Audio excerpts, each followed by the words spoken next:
ഇന്ന് നമ്മൾ ഗണേശ ടെമ്പിൾ ജ്വല്ലറിയാണ് ഉണ്ടാക്കാൻ പോകുന്നത്. അപ്പോൾ ഇത് സിലിക്കോൺ മോൾഡ്. അപ്പോൾ ഇത് സ്റ്റഡിനും പെൻഡൻറ്റിനുമായിട്ടുള്ള സിലിക്കോൺ മോൾഡ്സാണ്. അപ്പോൾ നമ്മൾ ഇതിലേക്ക് കുറച്ച് ഓയിലൊന്ന് നന്നായിട്ടൊന്ന് സ്പ്രെഡ് ചെയ്ത് കൊടുക്കാം. നമ്മൾ ബ്രഷ് വെച്ചിട്ടാണ് യൂസ് ചെയ്യുന്നതെങ്കിൽ നമുക്ക് എല്ലാ കോർണറിലും നമ്മുടെ ഓയിൽ എത്തുന്നതായിരിക്കും. അപ്പോൾ അതുപോലെ തന്നെ രണ്ട് സിലിക്കോൺ മോൾഡിലും നന്നായിട്ടൊന്ന് സ്പ്രെഡ് ചെയ്ത് കൊടുക്കുക.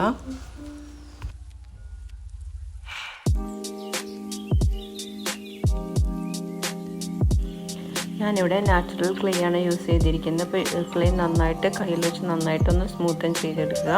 എന്നിട്ട് ഇതുപോലെ നമ്മുടെ മോൾഡിലേക്ക് വെച്ചിട്ട് നന്നായിട്ട് പ്രസ് ചെയ്ത് കൊടുക്കുക.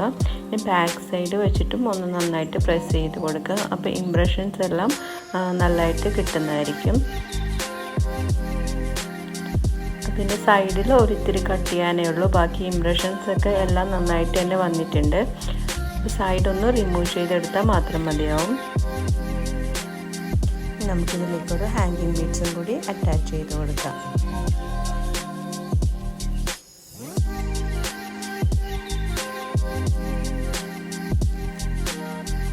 ഇതുപോലൊരു ടൂൾ യൂസ് ചെയ്തിട്ട് നമുക്ക് അറ്റാച്ച് ചെയ്ത് കൊടുക്കാം. നമ്മുടെ സ്റ്റഡ് റെഡി ആയിട്ടുണ്ട്. ഇനി പെൻഡൻറ്റ് റെഡിയാക്കാം. അത് നേരത്തെ ചെയ്തതുപോലെ തന്നെ ക്ലേ നന്നായിട്ടൊന്ന് സ്മൂത്താക്കി എടുക്കണം. എന്നിട്ട് കുറച്ച് ക്ലേ എടുത്തിട്ട് നമുക്കിതുപോലെ കുറേശ്ശെ ക്ലേ വെച്ചിട്ട് വേണം മോൾഡിൽ ഫില്ല് ചെയ്യാനായിട്ടുള്ളത്. അപ്പോൾ ഫില്ല് ചെയ്യുമ്പോൾ തന്നെ നമുക്ക് കൈ വെച്ച് നന്നായിട്ടൊന്ന് പ്രസ് ചെയ്ത് ഫില്ല് ചെയ്യാം.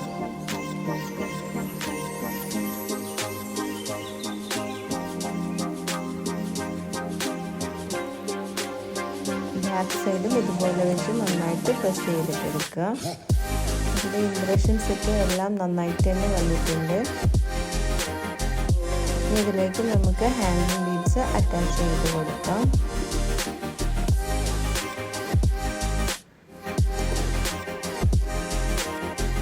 ഇനി നമുക്ക് കുറച്ച് ലോലിപോപ്പ് ബീഡ്സും കൂടി ഇതിലേക്ക് അറ്റാച്ച് ചെയ്ത് കൊടുക്കുന്നുണ്ട്. പെൻഡൻ്റ് ഇയറിങ്ങും റെഡി ആയിട്ടുണ്ട്. ഇത് 3 ദിവസം നന്നായിട്ട് ഡ്രൈ ആക്കിയിട്ട് ബേക്ക് ചെയ്തെടുത്തിട്ടുള്ളതാണ്. അപ്പോൾ ഇതിലേക്ക് ഞാൻ ഫസ്റ്റ് ബ്ലാക്ക് കളർ കോട്ടിംഗ് ആണ് കൊടുക്കുന്നത്. അക്രിലിക്കിൻ്റെ ബ്ലാക്ക് കളറാണ് യൂസ് ചെയ്യുന്നത്. അപ്പോൾ അത് കുറച്ചൊന്ന് വെള്ളത്തിലൊന്ന് ഡൈല്യൂട്ട് ചെയ്തിട്ട് നമുക്ക് എല്ലാ സൈഡിലും എത്തുന്നത് പോലെ നമുക്കൊന്ന് നന്നായിട്ടൊന്ന് അടിച്ചു കൊടുക്കാം.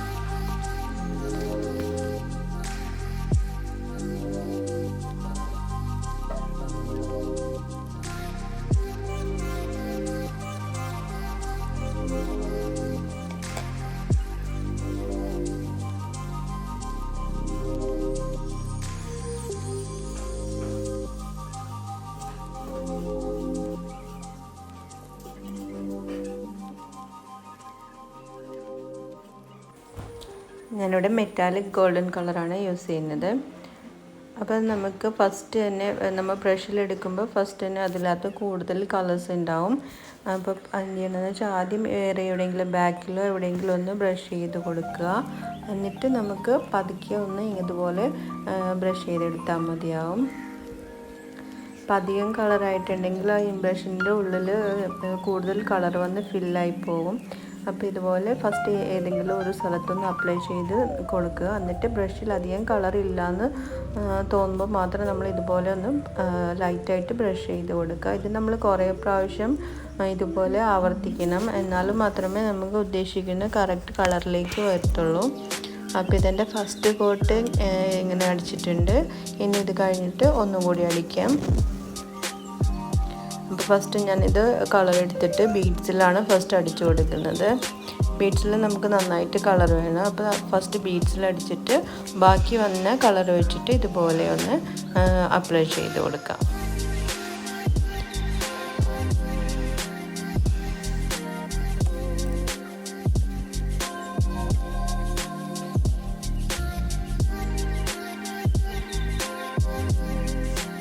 അത് ഗോൾഡ് കളർ ചെയ്ത് കഴിഞ്ഞിട്ടുണ്ട്. ഇനി നമുക്ക് കുറച്ച് റെഡ് ഡോട്ട് ചെയ്ത് കൊടുക്കാം.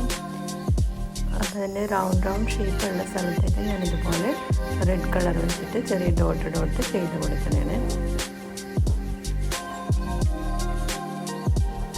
വീഡിയോ ഇഷ്ടപ്പെട്ടിട്ടുണ്ടെങ്കിൽ നിങ്ങൾക്ക് ഹെൽപ്ഫുള്ളായിട്ട് തോന്നുകയാണെങ്കിൽ ഒന്ന് ലൈക്ക് ചെയ്യാനും സബ്സ്ക്രൈബ് ചെയ്യാനും മടിക്കരുത്. അപ്പോൾ എൻ്റെ പെൻഡൻറ്റ് ഓൾമോസ്റ്റ് റെഡി ആയിട്ടുണ്ട്. ഇനി നമുക്കിതൊന്ന് വാർണിഷ് ചെയ്തെടുത്താൽ മതിയാവും. അപ്പോൾ എല്ലാവർക്കും thank you for watching. Bye bye.